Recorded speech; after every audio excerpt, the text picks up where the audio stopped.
You ought to tell somebody, I don't know what the rain is doing in your life, but God told me to tell you, you're going to make it. Oh, yes, you will. The rain is falling, but you're going to make it. Hallelujah.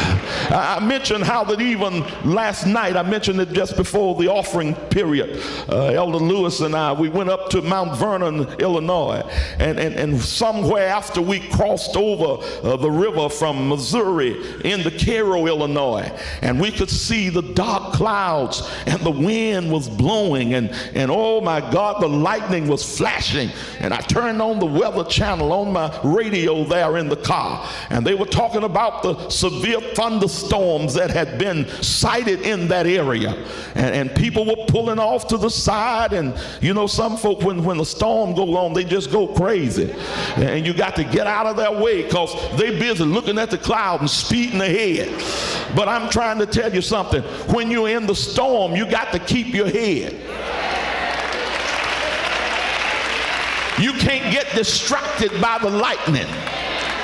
You can't let the wind blow you off course.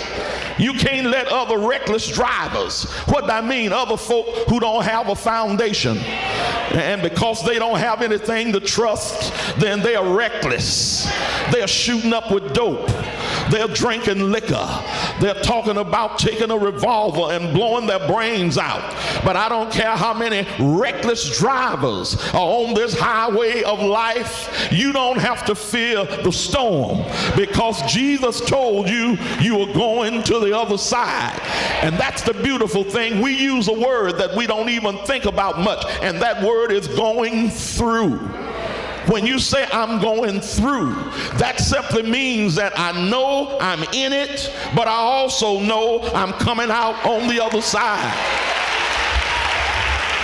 You ought to tell somebody, if a storm is raging in your life, don't get stuck in it.